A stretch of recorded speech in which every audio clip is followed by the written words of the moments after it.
नमस्कार, मैं हूं विशाल यादव। एक तरफ जहां टीएमसी सांसद अभिषेक बनर्जी ने ज्ञानेश कुमार के साथ मीटिंग की है, तो दूसरी तरफ बंगाल में डेरा डाले हुए अमित शाह को ममता बनर्जी ने खुली चुनौती दे दी है। होटल के कमरे से बाहर न निकलने की एक हिसाब से धमकी दे दी है।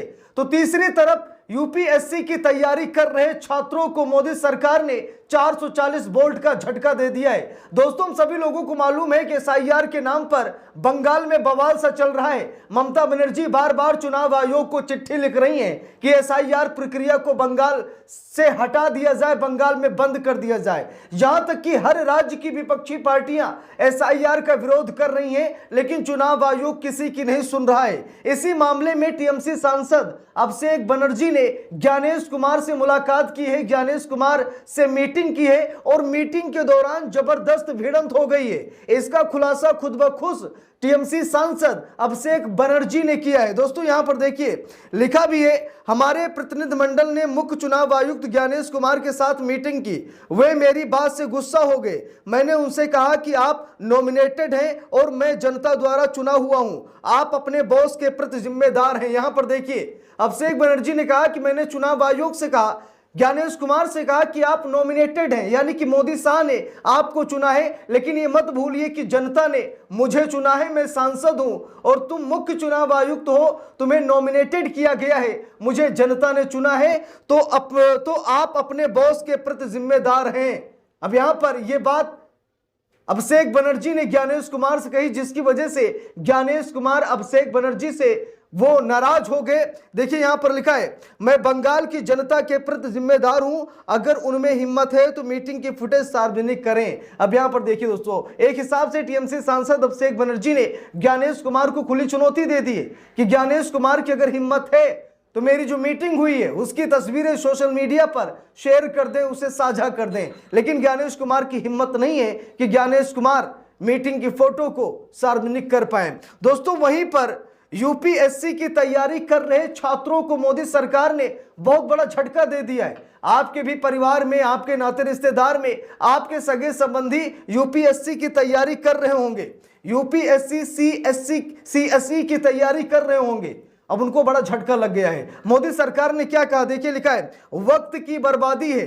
जो लोग यूपीएससी सीएसई की तैयारी कर रहे हैं उनको मोदी सरकार ने झटका दिया है। मोदी सरकार ने कहा कि यूपीएससी सीएसई वक्त की बर्बादी है। यूपीएससी पीएम मोदी के सलाहकार के बयान से छिड़ गई है बहस। तो दोस्तों, बात यह है कि मोदी सरकार के सलाहकार ने, जिनका नाम संजीव सान्याल है, और संजीव सान्याल ने कहा कि एआई का जमाना चल रहा है, इसीलिए जो लोग यूपीएससी की तैयारी कर रहे हैं, ये तैयारी नहीं बल्कि ये समय की बर्बादी है।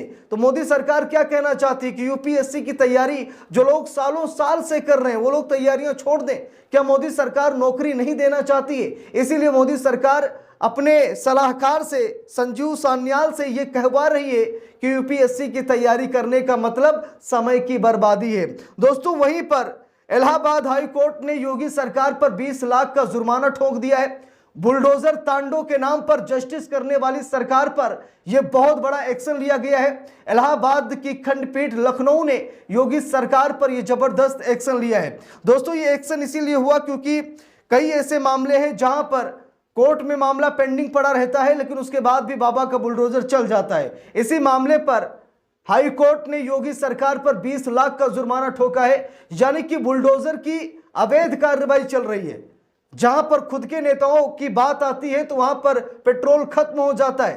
कप सिरप मामले में हम सभी लोगों ने देखा है, जहां पर जहर बेचने वाले लोगों के घरों पर अभी तक बुलडोजर नहीं चला है। कई लोगों को गिरफ्तार तो किया गया है, कुछ लोग अभी भी बाहर हैं, भाग रहे हैं, इधर उधर छिप रहे हैं, लेकिन उनके घरों को नहीं तोड़ा जा रहा है। ऐसे में कई ऐसे लोग हैं, ये आरोप लगते हैं कि जात के आधार पर, मजहब के आधार पर, धर्म के आधार पर बाबा का बुलडोजर चलता है। अगर अपराधी इस जात का है तो बुलडोजर चलेगा, अगर अपराधी उस जात का है तो उस पर बुलडोजर नहीं चलेगा। ये आरोप लंबे समय से लग रहे हैं। ऐसे में हाई कोर्ट ने योगी सरकार पर 20 लाख का जुर्माना ठोका है। तो दोस्तों, वहीं पर ममता बनर्जी ने अमित शाह को एक हिसाब से खुली धमकी दे दी है। हम लोगों को मालूम है कि बंगाल विधानसभा चुनाव इसी साल 2026 में होगा और अमित शाह ने बंगाल में डेरा डाल दिया है। अमित शाह पूरी तरीके से माहौल बना रहे हैं। अमित शाह ममता बनर्जी की सरकार को एक हिसाब से हिंसक सरकार बता रहे हैं, दंगे फसाद कराने वाली सरकार बता रहे हैं। अमित शाह एक हिसाब से जैसे जंगल राज का ट्रंप कार्ड बिहार में खेला था, वही जंगल राज का ट्रंप कार्ड अमित शाह बंगाल में खेलने की कोशिश कर रहे हैं और ममता बनर्जी की सरकार को टारगेट कर रहे हैं। इसी मामले को लेकर ममता बनर्जी ने कहा आपको होटल से बाहर नहीं निकलने देते, ममता की शाह को धमकी। तो यहां पर ममता बनर्जी ने अमित शाह को खुली धमकी दी है कि अगर गुंडागर्दी की आप बात करेंगे, आतंक की बात करेंगे, आप बंगाल में हिंसा की बात करेंगे तो आपको होटल से बाहर नहीं निकलने दिया जाएगा।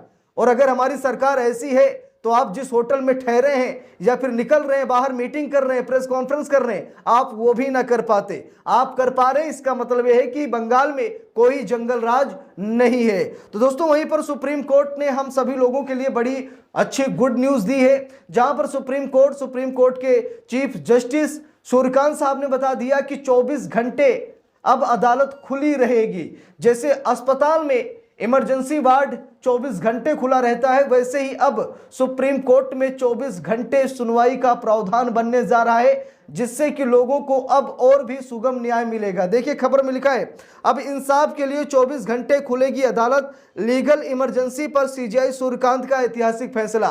तो दोस्तों बात यह है कि सीजेआई सूर्यकांत साहब ने लीगल इमरजेंसी पर सुनवाई के लिए अब रात दिन नहीं देखा जाएगा। अगर लीगल इमरजेंसी है तो मामले की तुरंत सुनवाई होगी और 24 घंटे अब अदालत खुली रहेगी, यानी कि रात में भी जज बैठेंगे, सुनवाई होगी। इससे जल्दी ही लोगों को न्याय मिलेगा। लिखा भी है लीगल इमरजेंसी में अब आप कभी भी कोर्ट जा सकेंगे, मौलिक अधिकारों की रक्षा है तो आधी रात को भी हो सकेगी सुनवाई, लंबित मामलों के लिए संवैधानिक पीठ बनाने पर विचार हो रहा है। देखिए लिखा है भारत के मुख्य न्यायाधीश सीजेआई सूर्यकांत ने सुप्रीम कोर्ट और हाई कोर्ट की सुनवाई पर बड़ा फैसला लिया है। उनका कहना है कि लीगल इमरजेंसी में कोई भी व्यक्ति किसी भी समय अदालतों का दरवाजा खटखटा सकता है। सीजेआई सूर्यकांत के अनुसार जांच एजेंसियों के द्वारा गिरफ्तारी की धमकी दी जाने की स्थिति में अपने मौलिक अधिकारों की रक्षा के लिए आधी रात को भी सुनवाई की मांग की जा सकती है। तो दोस्तों बात यह है कि सुप्रीम कोर्ट बहुत बड़ा ऐतिहासिक फैसला लेने जा रहा है, सुप्रीम कोर्ट इतिहास रचने जा रहा है और सुप्रीम कोर्ट अब आधी रात को भी मामले की सुनवाई करने जा रहा है। और दोस्तों वहीं पर हम सभी लोग देख रहे हैं कि अभिनेत्री खुशी मुखर्जी ने क्रिकेटर सूर्य कुमार यादव को लेकर बड़ा खुलासा किया है, उनके मैसेज चैट को लेकर खुलासा किया है, जिसको लेकर सोशल मीडिया पर तरह तरह के नैरेटिव सामने निकल कर आ रहे हैं। लेकिन अब खुशी मुखर्जी ने साफ कर दिया है कि सूर्य कुमार यादव से जो हमारी बातें होती थी वो कोई ऐसी वैसी बातें नहीं थी, बल्कि एक दोस्त की तरह बातें हुआ करती थी। जरा देखिए यहां पर लिखा भी है खुशी मुखर्जी ने क्रिकेटर सूर्य कुमार यादव को लेकर कह दी बड़ी बात, बोली वो मुझे बहुत मैसेज करता था। लिखा है खुशी मुखर्जी यूं तो हमेशा अपने ड्रेसिंग सेंस की वजह से चर्चा में रहती हैं, लेकिन इस बार क्रिकेटर सूर्य कुमार यादव को लेकर ऐसा दावा कर दिया कि लोग हैरान ही हो गए। तो दोस्तों बात यह है कि खुशी मुखर्जी ने साफ कर दिया कि सूर्य कुमार यादव और उनके बीच कुछ ऐसा मिसअंडरस्टैंडिंग नहीं है, जो कुछ है क्लियर है और ये एक हिसाब से फ्रेंड्स हैं और फ्रेंड्स की तरह बात करते हैं। खुशी मुखर्जी का ऐसा दावा सामने निकल कर आया है, क्योंकि अभी हाल ही में सूर्य कुमार यादव को जमकर ट्रोल भी किया गया था। तो इस पूरे मामले पर आप सभी लोगों की क्या राय है कमेंट करके जरूर बताइएगा। वीडियो को लाइक शेयर, अगर चैनल पर नए हैं सब्सक्राइब करके सपोर्ट कीजिएगा। मिलते हैं दूसरी वीडियो में, तब तक के लिए बहुत बहुत धन्यवाद।